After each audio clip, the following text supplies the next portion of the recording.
सत श्री अकाल प्यारे बच्चों, हाउ आर यू ऑल। मैं Rajni science mister government senior secondary smart school Anandpur Keshav Patiala ਤੋਂ ਸਾਇੰਸ ਦੇ ਕਲਾਸ 10th ਦੇ ਅੱਜ ਦੇ ਸੈਸ਼ਨ ਦੇ ਵਿੱਚ ਤੁਹਾਡਾ ਬਹੁਤ ਵੈਲਕਮ ਕਰਦੀ ਹਾਂ। ਬੱਚਿਓ, ਤੁਸੀਂ ਹੁਣ ਤੱਕ ਪਾਰਟ 6 ਲਾਈਫ ਪ੍ਰੋਸੈਸਸ ਯਾਨੀ ਜੈਵਿਕ ਪ੍ਰਕਿਰਿਆਵਾਂ ਬਾਰੇ ਕੁਝ ਹੱਦ ਤੱਕ ਜਾਣਕਾਰੀ ਪ੍ਰਾਪਤ ਕਰ ਲਈ ਹੋਵੇਗੀ। ਆਓ ਇੱਕ ਵਾਰੀ ਫਿਰ ਇਸ ਤੇ ਝਾਤ ਮਾਰੀਏ। ਜੈਵਿਕ ਪ੍ਰਕਿਰਿਆਵਾਂ ਕੀ ਹਨ? ਜੈਵਿਕ ਕਿਰਿਆਵਾਂ ਉਹ ਸਾਰੇ ਕਾਰਜ ਜੋ ਸਾਂਝੇ ਰੂਪ ਵਿੱਚ ਜੀਵਾਂ ਦੀ ਰੱਖਿਆ ਦਾ ਕੰਮ ਕਰਦੇ ਹਨ, ਉਹਨਾਂ ਨੂੰ ਜੈਵਿਕ ਕਿਰਿਆਵਾਂ ਆਖਦੇ ਹਨ। ਤੇ ਜਿਉਂਦੇ ਰਹਿਣ ਲਈ ਇਹਨਾਂ ਸਾਰੀਆਂ ਕਿਰਿਆਵਾਂ ਦਾ ਮਿਲ ਕੇ ਤਾਲਮੇਲ ਬਣਾ ਕੇ ਕੰਮ ਕਰਨਾ ਬਹੁਤ ਹੀ ਜ਼ਰੂਰੀ ਹਨ। ਉਹ ਕਿਹੜੀਆਂ ਕਿਰਿਆਵਾਂ ਹਨ? ਯਾਦ ਹੈ? ਸੋਚੋ।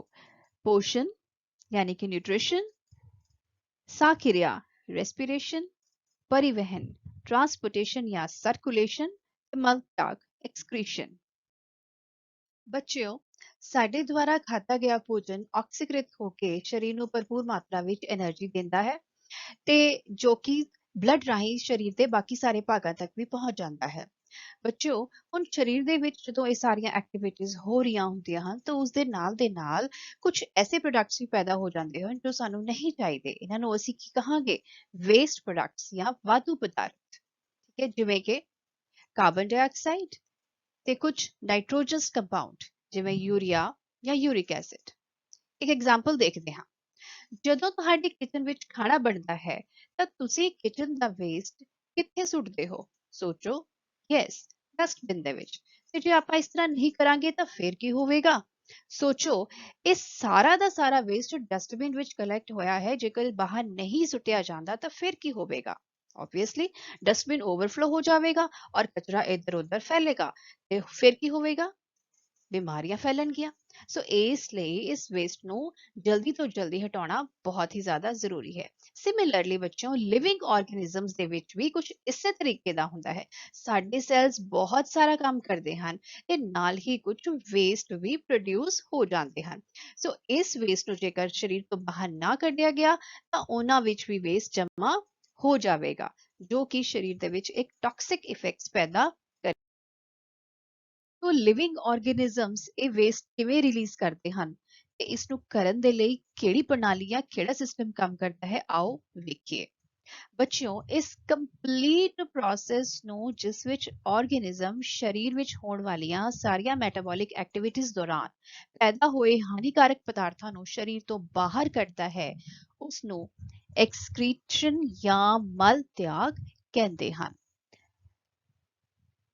ਇੱਕ ਵਾਰ ਫਿਰ ਤੋਂ, ਉਹ ਜੈਵਿਕ ਪ੍ਰਕਿਰਿਆ ਜਿਸ ਵਿੱਚ ਜੀਵ ਵਾਧੂ ਪਦਾਰਥ ਅਤੇ ਸਰੀਰ ਵਿੱਚ ਹੋਣ ਵਾਲੀਆਂ ਸਾਰੀ ਕਿਰਿਆਵਾਂ ਦੌਰਾਨ ਪੈਦਾ ਹੋਏ ਹਾਨੀਕਾਰਕ ਪਦਾਰਥਾਂ ਨੂੰ ਸਰੀਰ ਤੋਂ ਬਾਹਰ ਕੱਢਦਾ ਹੈ, ਉਸ ਪ੍ਰਕਿਰਿਆ ਨੂੰ ਮਲ ਤਿਆਗ ਪ੍ਰਕਿਰਿਆ ਕਿਹਾ ਜਾਂਦਾ ਹੈ।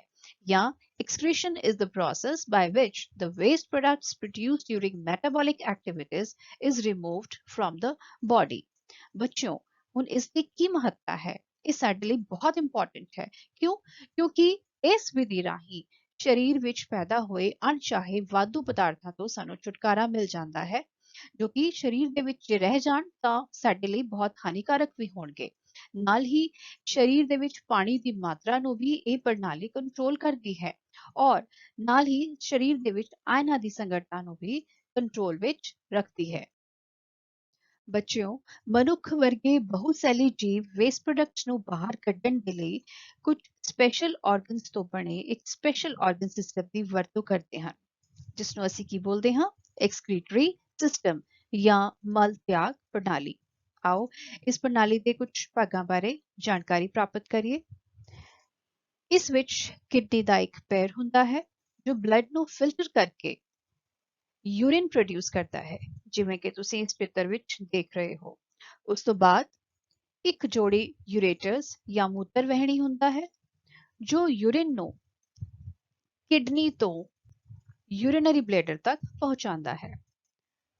ਇੱਕ ਯੂਰਿਨਰੀ ਬਲੈਡਰ ਜਾਂ ਮੂਤਰ ਮਸਾਨਾ ਜੋ ਕਿ ਯੂਰਿਨ ਨੂੰ ਸਟੋਰ ਕਰਕੇ ਰੱਖਦਾ ਹੈ, ਅਤੇ ਇੱਕ ਯੂਰੇਥਰਾ ਯਾਨੀ ਕਿ ਮੂਤਰ ਮਾਰਗ ਜਿਸ ਰਾਹੀਂ ਯੂਰਿਨ ਰਿਲੀਜ਼ ਹੋ ਜਾਂਦਾ ਹੈ।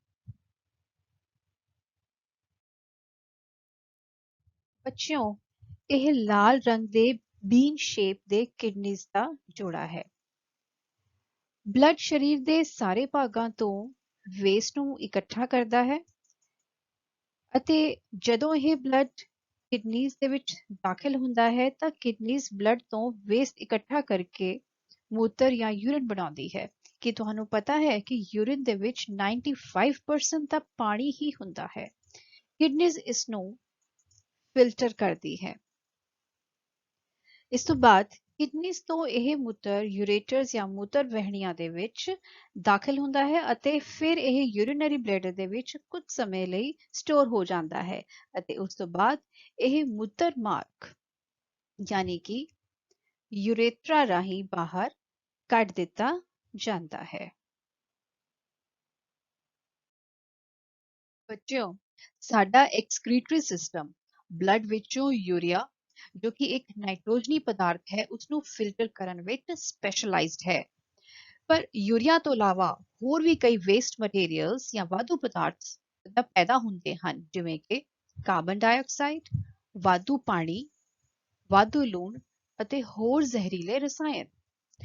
ਇਹਨਾਂ ਵਿੱਚੋਂ ਜ਼ਿਆਦਾਤਰ ਵਾਧੂ ਪਦਾਰਥਾਂ ਨੂੰ ਗੁਰਦਿਆਂ ਰਾਹੀਂ ਹੀ ਵੱਖ ਕੀਤਾ ਜਾਂਦਾ ਹੈ। ਬੱਚੋ, ਸਾਡੇ ਬਲੱਡ ਵਿੱਚ ਵੇਸਟ ਕਲੈਕਟ ਹੁੰਦਾ ਰਹਿੰਦਾ ਹੈ ਲਗਾਤਾਰ। ਸੋ ਇਸ ਲਈ ਕਿਡਨੀਜ਼ ਨੂੰ ਵੀ ਇਸ ਬਲੱਡ ਨੂੰ ਲਗਾਤਾਰ ਫਿਲਟਰ ਕਰਨਾ ਪੈਂਦਾ ਹੈ। ਸੋ ਇਸ ਲਈ ਇਸ ਵਾਸਤੇ ਬਲੱਡ ਲਗਭਗ 60 ਵਾਰੀ 60 ਟਾਈਮਸ ਕਿਡਨੀ ਵਿੱਚੋਂ ਲੰਘਦਾ ਰਹਿੰਦਾ ਹੈ। ਇਟ ਮੀਨਸ ਇਸ ਦਾ ਮਤਲਬ ਕਿ ਕਿਡਨੀਜ਼ ਦੇ ਅੰਦਰ ਫਿਲਟਰ ਵਰਗਾ ਕੁਝ ਤਾਂ ਹੋਣਾ ਚਾਹੀਦਾ ਹੈ ਜੋ ਬਲੱਡ ਨੂੰ ਵਧੀਆ ਢੰਗ ਨਾਲ ਸਾਫ਼ ਕਰ ਸਕੇ। ਸੋ ਕਿਡਨੀਜ਼ ਦੇ ਵਿੱਚ ਬਲੱਡ ਨੂੰ ਫਿਲਟਰ ਕਰਨ ਲਈ ਬਹੁਤ ਸਾਰੀਆਂ ਛੋਟੀਆਂ-ਛੋਟੀਆਂ ਇਕਾਈਆਂ ਹੁੰਦੀਆਂ ਹਨ ਔਰ ਇਹਨਾਂ ਇਕਾਈਆਂ ਨੂੰ ਅਸੀਂ ਨੈਫਰੋਨ ਕਹਿੰਦੇ ਹਨ। Each pair of kidneys contains millions of such filtration units। जी हाँ, किनिया approximately 1 मिलियन, बहुत ज़्यादा है ना। ਇਹਨਾਂ ਨੂੰ ਕੀ ਕਿਹਾ ਜਾਂਦਾ ਹੈ? ਨੈਫਰੋਨਸ। ਔਰ ਇਹ ਬਹੁਤ ਹੀ ਕੰਪੈਕਟਲੀ ਯਾਨੀ ਕਿ ਇੱਕ ਦੂਜੇ ਦੇ ਬਹੁਤ ਹੀ ਜ਼ਿਆਦਾ ਨੇੜੇ-ਨੇੜੇ ਹੁੰਦੀਆਂ ਹਨ, ਜਿਵੇਂ ਕਿ ਇਸ ਚਿੱਤਰ ਦੇ ਵਿੱਚ ਸਾਫ਼ ਦਿਖਾਇਆ ਗਿਆ ਹੈ। ਆਓ ਬੱਚਿਓ, ਹੁਣ ਇਸ ਫਿਲਟਰ ਸਿਸਟਮ ਨੂੰ ਸਮਝੀਏ ਤੇ ਇਸ ਦਾ ਸਿੰਪਲ ਜਿਹਾ ਸਟਰਕਚਰ ਸਟੱਡੀ ਕਰੀਏ। ਰਾਈਟ, ਦੇਖੋ ਬੱਚੇ, ਚਿੱਤਰ ਅਨੁਸਾਰ ਸਭ ਤੋਂ ਪਹਿਲੇ ਇਸ ਕੱਪ ਤੋਂ ਹੀ ਸ਼ੁਰੂ ਕਰਦੇ ਹਾਂ। ਬੱਚਿਓ, ਤੁਸੀਂ ਇਸ ਚਿੱਤਰ ਦੇ ਵਿੱਚ ਇਹ ਕੱਪਨੁਮਾ ਆਕਾਰ ਦੇਖ ਪਾ ਰਹੇ ਹੋ। ਇਸ ਕੱਪਨੁਮਾ ਆਕਾਰ ਨੂੰ ਕੀ ਬੋਲਦੇ ਹਾਂ? ਬੋਮਨਸ ਕੈਪਸੂਲ। ਕੀ ਤੁਸੀਂ ਇਸ ਦੇ ਅੰਦਰ ਬਹੁਤ ਸਾਰੀ ਛੋਟੀ-ਛੋਟੀ ਲਹੂ ਕੋਸ਼ਿਕਾਵਾਂ ਦਾ ਗੁੱਛਾ ਦੇਖ ਸਕਦੇ ਹੋ? ਜੀ ਹਾਂ, ਇਸ ਗੁੱਛੇ ਨੂੰ ਕਿਹਾ ਜਾਂਦਾ ਹੈ ਗਲੋਮੈਰੁਲਸ। ਠੀਕ ਹੈ, ਸੋ ਗਲੋਮੈਰੁਲਸ ਕੀ ਹੈ? ਗਲੋਮੈਰੁਲਸ ਲਹੂ ਕੋਸ਼ਿਕਾਵਾਂ ਦਾ ਇੱਕ ਗਰੁੱਪ ਹੈ, ਯਾਨੀ ਕਿ it is a group of blood capillaries. ਇਸ ਤੋਂ ਬਾਅਦ ਅੱਗੇ ਵਧਦੇ ਹਾਂ। ਅੱਗੇ ਵਧਦੇ ਹੋਏ ਅਗਲੇ ਭਾਗ ਵਿੱਚ ਜਾਂਦੇ ਹਾਂ। ਅਗਲਾ ਭਾਗ ਹੁੰਦਾ ਹੈ ਇਸ ਦਾ ਟਿਊਬੂਲਰ ਭਾਗ, ਜੋ ਕਿ ਤੁਹਾਨੂੰ ਬਹੁਤ ਹੀ ਲੰਬਾ ਚੌੜਾ ਦਿਖਾਈ ਦੇ ਰਿਹਾ ਹੈ। ਬੱਚਿਓ, ਇਸ ਟਿਊਬੂਲਰ ਭਾਗ ਦੇ ਸਭ ਤੋਂ ਪਹਿਲੇ ਭਾਗ ਨੂੰ ਕਿਹਾ ਜਾਂਦਾ ਹੈ PCT, ਯਾਨੀ ਕਿ ਪ੍ਰੋਕਸੀਮਲ ਕਨਵੋਲੂਟਿਡ ਟਿਊਬੂਲ। ਉਸ ਤੋਂ ਬਾਅਦ ਹੈ ਇਹ ਵਿਚਕਾਰਲਾ ਯੂ ਸ਼ੇਪ ਦਾ ਭਾਗ, ਜਿਸ ਨੂੰ ਕਿਹਾ ਜਾਂਦਾ ਹੈ ਹੈਨਲੀਜ਼ ਲੂਪ। ਤੇ ਤੀਸਰਾ ਹੈ ਅੰਤਿਮ ਭਾਗ ਟਿਊਬ ਦਾ, ਜਿਸ ਨੂੰ ਕਿਹਾ ਜਾਂਦਾ ਹੈ DCT, ਯਾਨੀ ਕਿ ਡਿਸਟਲ ਕਨਵੋਲੂਟਿਡ ਟਿਊਬੂਲ। ਤੇ ਅੰਤ ਵਿੱਚ ਇਹ ਹੈ ਲੰਬੀ ਜਿਹੀ ਨਲੀ, ਜਿਸ ਨੂੰ ਬੋਲਦੇ ਹਾਂ ਅਸੀਂ ਕਲੈਕਟਿੰਗ ਡਕਟ ਜਾਂ ਫਿਰ ਇਕੱਤਰ ਕਰਨ ਵਾਲੀ ਨਲੀ। ਨਾਮ ਤੋਂ ਹੀ ਪਤਾ ਲੱਗ ਰਿਹਾ ਹੈ ਕਿ ਇਹ ਬਹੁਤ ਸਾਰੇ ਨੈਫਰੋਨ ਦੇ ਅੰਤਿਮ ਟਿਊਬ ਵਾਲੇ ਭਾਗ ਤੋਂ ਫਿਲਟਰੇਟ ਨੂੰ ਇਕੱਠਾ ਕਰਦੀ ਹੈ। ਆਈ ਹੋਪ ਸਾਰੇ ਭਾਗਾਂ ਦੀ ਤੁਹਾਨੂੰ ਜਾਣਕਾਰੀ ਹੋ ਗਈ ਹੋਵੇਗੀ। ਇੱਕ ਵਾਰੀ ਫਿਰ ਦੇਖ ਲੈਂਦੇ ਹਾਂ। ਨੈਫਰੋਨ ਦੇ ਨੂੰ ਦੋ ਮੁੱਖ ਭਾਗਾਂ ਵਿੱਚ ਵੰਡਿਆ ਗਿਆ ਹੈ। ਸਭ ਤੋਂ ਪਹਿਲਾ ਭਾਗ ਹੈ ਬੋਮਨ ਕੈਪਸੂਲ ਅਤੇ ਦੂਸਰਾ ਭਾਗ ਹੈ ਮੂਤਰ ਇਕੱਠਾ ਕਰਨ ਵਾਲੀਆਂ ਨਲੀਆਂ। ਬੋਮਨ ਕੈਪਸੂਲ ਦੇ ਵਿੱਚ ਲਹੂ ਕੋਸ਼ਿਕਾਵਾਂ ਦਾ ਇੱਕ ਗੁੱਛਾ ਰਹਿੰਦਾ ਹੈ, ਜਿਸ ਨੂੰ ਗਲੋਮੈਰੁਲਸ ਕਹਿੰਦੇ ਹਨ। ਆਓ ਬੱਚਿਓ, ਹੁਣ ਨੈਫਰੋਨ ਦੀ ਵਰਕਿੰਗ ਨੂੰ ਸਮਝੀਏ ਕਿ ਉਸ ਵਿੱਚ ਯੂਰਿਨ ਫਾਰਮੇਸ਼ਨ ਕਿਵੇਂ ਹੁੰਦੀ ਹੈ। ਤੇ ਬੱਚੋ ਸਭ ਤੋਂ ਪਹਿਲਾਂ ਬਲੱਡ ਜਿਹੜਾ ਲਹੂ ਹੈ ਉਹ ਇਹਨਾਂ ਐਫਰੈਂਟ ਆਰਟਰੀਓਲਸ ਤੋਂ ਇਸ ਬਲੱਡ ਕੈਪਿਲਰੀਜ਼ ਦੇ ਗੁੱਛੇ ਦੇ ਵਿੱਚ ਐਂਟਰ ਕਰਦਾ ਹੈ, ਜਿਸ ਨੂੰ ਅਸੀਂ ਕੀ ਬੋਲਦੇ ਹਾਂ, ਗਲੋਮੈਰੁਲਸ। ਔਰ ਉਸ ਤੋਂ ਬਾਅਦ ਫਿਰ ਇਹ ਇਫਰੈਂਟ ਆਰਟਰੀਓਲ ਤੋਂ ਬਾਹਰ ਆ ਜਾਂਦਾ ਹੈ। ਬੱਚੋ ਬਲੱਡ ਵੈਸਲਸ ਤੋਂ ਬਲੱਡ ਬਹੁਤ ਹੀ ਜ਼ਿਆਦਾ ਪ੍ਰੈਸ਼ਰ ਦੇ ਨਾਲ ਇਸ ਵਿੱਚ ਆਂਦਾ ਹੈ ਤੇ ਇਸ ਕਰਕੇ ਕਿਤੇ ਗਲੋਮੈਰੁਲਸ ਤੋਂ ਇਸ ਬੋਮਨ ਕੈਪਸੂਲ ਦੇ ਵਿੱਚ ਚਲਾ ਜਾਂਦਾ ਹੈ, ਜਿਸ ਕਰਕੇ ਕੀ ਹੁੰਦਾ ਹੈ ਕਿ ਬਲੱਡ ਵਿੱਚ ਬਹੁਤ ਹੀ ਛੋਟੇ ਛੋਟੇ ਜਿਹੜੇ ਕੰਪੋਨੈਂਟਸ ਹੁੰਦੇ ਨੇ ਜਿਵੇਂ ਕਿ ਪਾਣੀ ਆਦਿ ਉਹ ਛਣ ਕੇ ਬੋਮਨ ਕੈਪਸੂਲਸ ਦੇ ਵਿੱਚ ਆ ਜਾਂਦੇ ਹਨ। ਠੀਕ, ਇਸੇ ਨੂੰ ਹੀ ਅਸੀਂ ਆਰੰਭਿਕ ਫਿਲਟਰੇਟ ਬੋਲਦੇ ਹਾਂ, ਜੋ ਕਿ ਬੋਮਨ ਕੈਪਸੂਲ ਦੇ ਵਿੱਚ ਆ ਰਿਹਾ ਹੈ। ਇਸ ਵਿਧੀ ਨੂੰ ਜਾਂ ਇਸ ਕਿਰਿਆ ਨੂੰ ਫਿਲਟਰੀਕਰਨ ਕਿਰਿਆ ਕਿਹਾ ਜਾਂਦਾ ਹੈ। ਸੋ ਗਲੋਮੈਰੁਲਸ ਵਿੱਚੋਂ ਲਹੂ ਵਿੱਚ ਮੌਜੂਦ ਜਿੰਨੇ ਵੀ ਵਾਧੂ ਪਦਾਰਥ ਹੈ ਜਿਵੇਂ ਕਿ ਯੂਰੀਆ ਜਾਂ ਯੂਰਿਕ ਐਸਿਡ ਆਦਿ, ਇਹ ਫਿਲਟਰ ਹੋ ਕੇ ਬੋਮਨ ਕੈਪਸੂਲ ਦੇ ਵਿੱਚ ਚਲੇ ਜਾਂਦੇ ਹਨ, ਜੋ ਕਿ ਆਰੰਭਿਕ ਫਿਲਟਰੇਟ ਕਹਾਉਂਦੇ ਹਨ। ਸੋ ਇਸ ਦੇ ਵਿੱਚ ਕੀ ਮੌਜੂਦ ਹੁੰਦਾ ਹੈ, ਕੁਝ ਯੂਸਫੁਲ ਸਬਸਟੈਂਸਸ ਜਿਵੇਂ ਕਿ ਗਲੂਕੋਜ਼, ਅਮੀਨੋ ਤੇਜ਼ਾਬ, ਲੂਣ ਅਤੇ ਪਾਣੀ ਵੀ ਹੁੰਦਾ ਹੈ। ਬੱਚਿਓ ਇਹ ਆਰੰਭਿਕ ਫਿਲਟਰੇਟ ਹੀ ਬਾਅਦ ਵਿੱਚ ਜਾ ਕੇ ਯੂਰਿਨ ਜਾਂ ਮੂਤਰ ਬਣਦਾ ਹੈ। ਹੁਣ ਤੁਸੀਂ ਇਹ ਜਾਣ ਕੇ ਬਹੁਤ ਹੀ ਸਰਪ੍ਰਾਈਜ਼ ਹੋਵੋਗੇ ਜਾਂ ਬਹੁਤ ਹੀ ਹੈਰਾਨ ਹੋਵੋਗੇ ਕਿ ਇੱਕ ਦਿਨ ਦੇ ਵਿੱਚ ਲਗਭਗ 180 ਲੀਟਰ ਫਿਲਟਰੇਟ ਬਣਦਾ ਹੈ ਤੇ 180 ਲੀਟਰ ਤਾਂ ਉਹਨਾਂ 12-13 ਪਾਣੀ ਦੀਆਂ ਬਾਲਟੀਆਂ ਦੇ ਬਰਾਬਰ ਹੈ।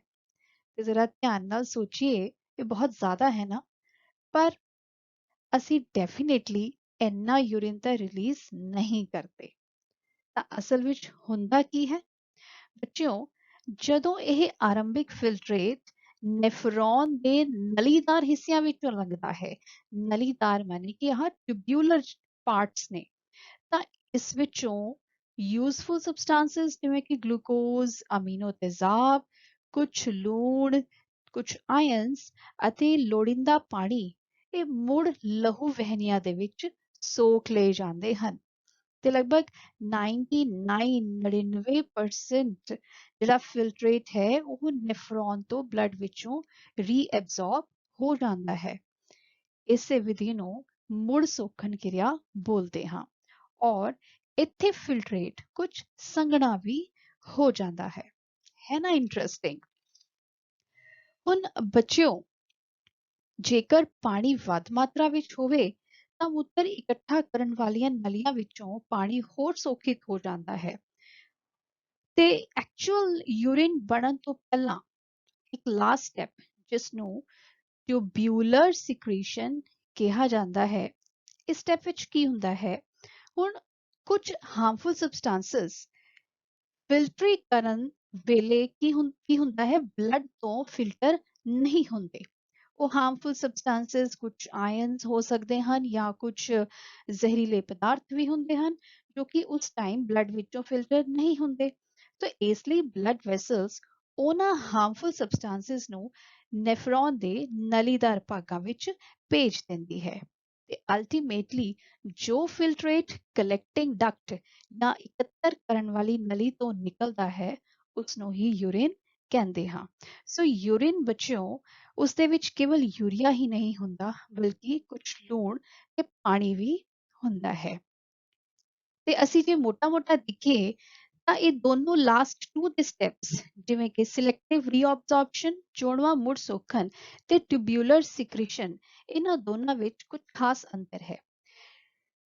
ਮੁੜ ਸੋਖਣ ਦੇ ਵਿੱਚ ਹਾਰਮਫੁਲ ਨਹੀਂ, ਯੂਜ਼ਫੁਲ ਸਬਸਟੈਂਸਸ ਜਿਵੇਂ ਕਿ ਗਲੂਕੋਜ਼, ਅਮੀਨੋ ਤੇਜ਼ਾਬ, ਲੂਣ ਅਤੇ ਪਾਣੀ ਇਹ ਨੈਫਰੋਨ ਤੋਂ ਬਲੱਡ ਵੈਸਲਸ ਵਿੱਚ ਭੇਜੇ ਜਾਂਦੇ ਹਨ ਜੋ ਕਿ ਸਾਡੇ ਸਰੀਰ ਦੁਆਰਾ ਐਬਜ਼ੌਰਬ ਕਰ ਲਏ ਜਾਂਦੇ ਹਨ।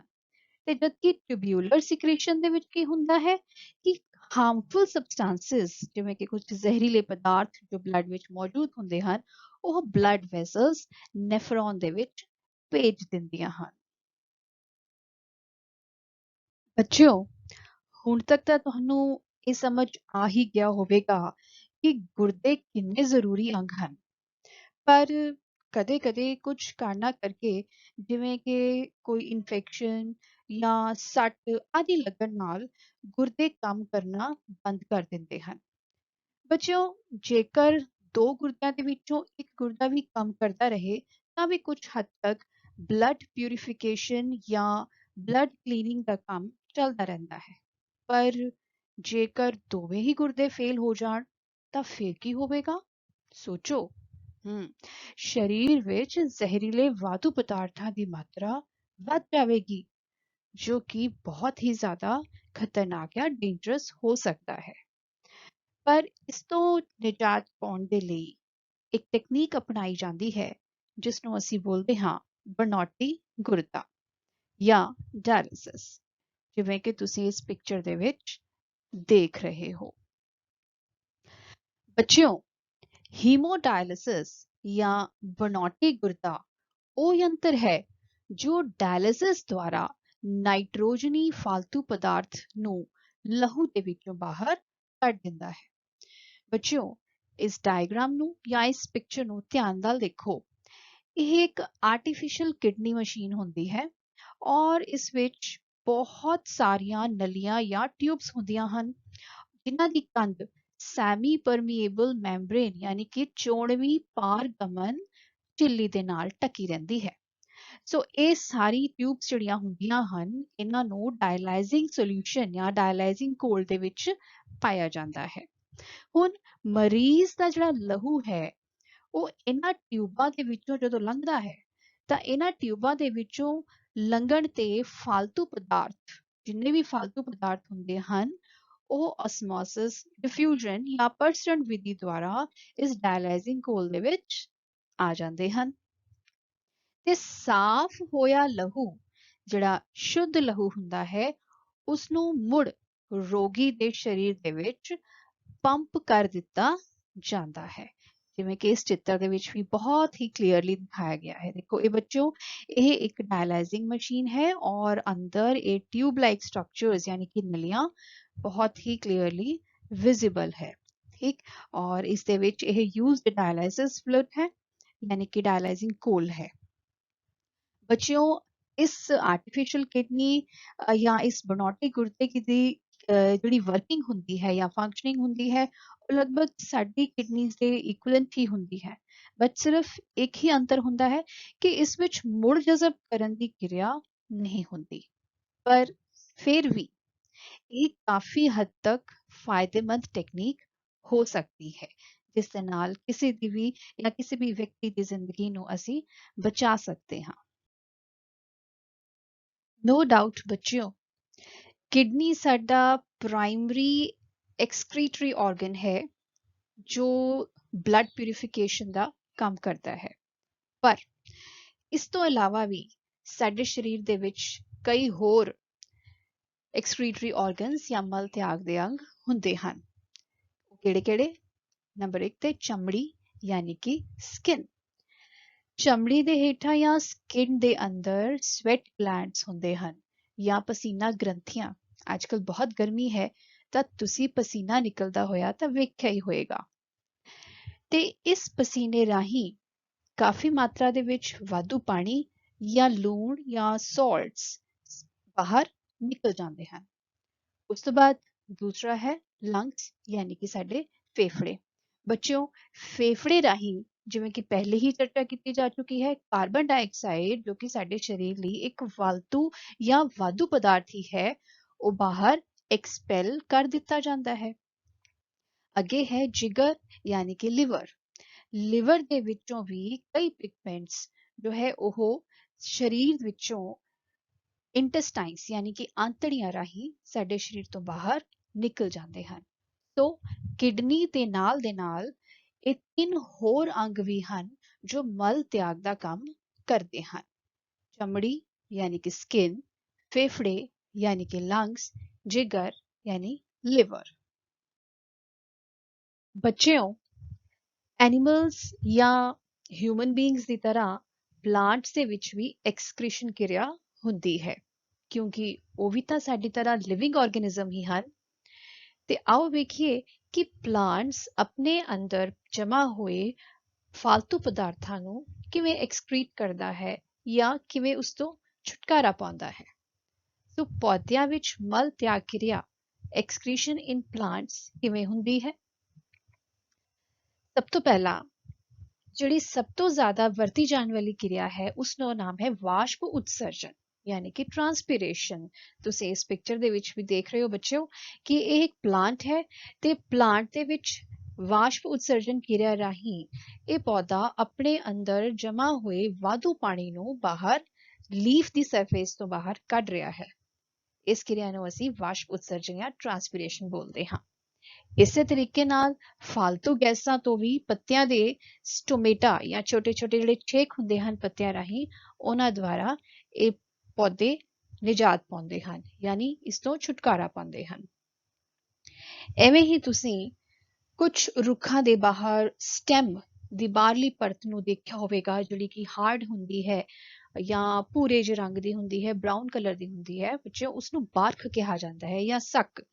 ਤੇ ਉਹਦੇ ਵਿੱਚ ਛੋਟੇ-ਛੋਟੇ ਛੇਕ ਹੁੰਦੇ ਹਨ ਜਿਨ੍ਹਾਂ ਨੂੰ ਅਸੀਂ ਬੋਲਦੇ ਹਾਂ ਲੈਂਟੀਸੈਲਸ। ਸੋ ਬੱਚਿਓ ਇਹਨਾਂ ਲੈਂਟੀਸੈਲਾਂ ਦੇ ਵਿੱਚੋਂ ਵੀ ਕਦੇ-ਕਦੇ ਚਿਪਚਿਪਾ ਜਿਹਾ ਪਦਾਰਥ ਬਾਹਰ ਨਿਕਲਦਾ ਰਹਿੰਦਾ ਹੈ ਜਿਸ ਨੂੰ ਅਸੀਂ ਬੋਲਦੇ ਹਾਂ ਗੂੰਦ। ਸੋ ਗੂੰਦ ਜਾਂ ਰੇਜ਼ਨਸ ਇਹ ਵੀ ਪਲਾਂਟਸ ਦੇ ਵਿੱਚ ਪੈਦਾ ਹੋਏ ਕੁਝ ਐਕਸਟਰਾ ਪਦਾਰਥ ਹੀ ਹੁੰਦੇ ਹਨ ਜਿਹੜੇ ਕਿ ਲੈਂਟੀਸੈਲਸ ਰਾਹੀਂ ਬਾਹਰ ਨਿਕਲ ਜਾਂਦੇ ਹਨ।